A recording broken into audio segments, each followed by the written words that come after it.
जब श्री रामचंद्र जी के वनवास हो जाता, यानी दशरथ जी की मृत्यु हो जाता, तो भरत जी के संदेशा जाता और उनके बुलावल जाता। तो जैसे भरत जी अयोध्या आवतने, अयोध्या का माहौल देख के आश्चर्यचकित हो जाते ने। कहे के बा अइले भरत जी ममहर से जा, अइले भरत जी ममहर से जा, सुनले खबरिया, सुनले खबरिया अयोध्या के जा, अइले भरत जी ममहर से जा।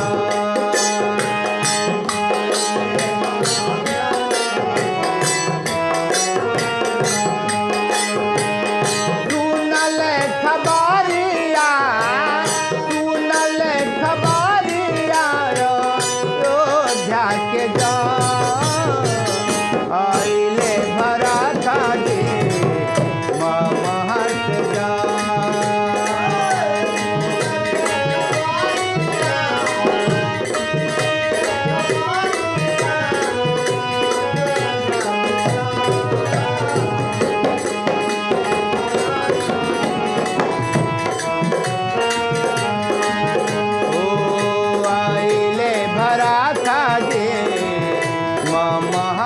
जा।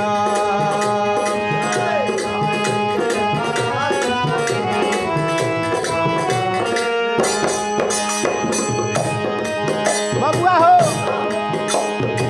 इधर जैसे भरत अयोध्या आवत ने, माता के कई देखतली भरत के बड़ा खुश हो जातली। कहे बा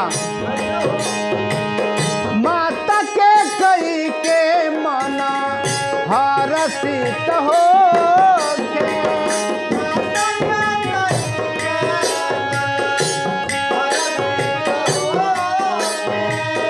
माता के कई के मना हरसित हो,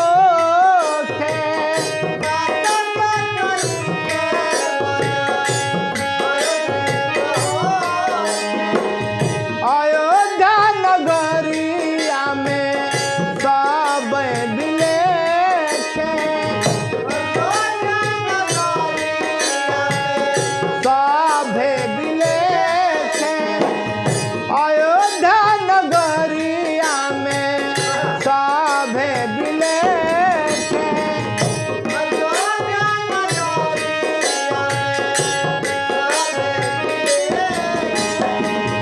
पिता के मुआनिया से, पिता के मुआनिया से पूह के जान, अइले भरत जी ममहर से जा।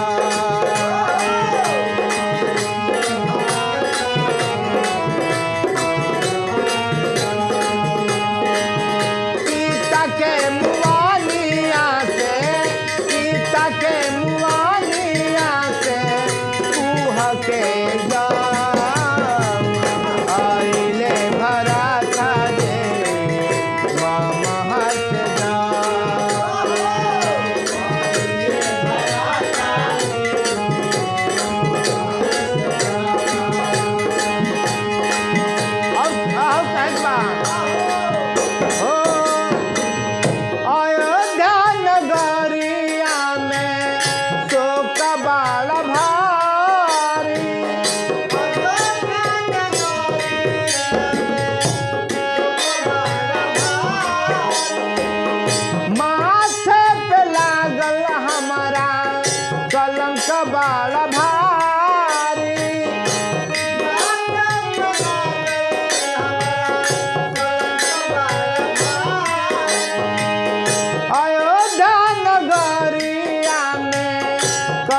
जैसे भाई ना होई है दोबारा।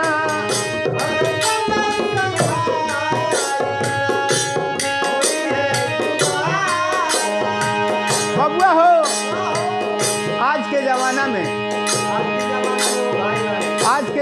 आदमी पाई खाती आपसे में लड़ता, आपस में लड़ता, एक दूसरे के गला काटता। लेकिन देख लो, एगो वो भाई रहने, भाई के लिए पूरा राजपाट त्याग देने। कहे बा हो भारत जैसे भाई ना होई है दोबारा।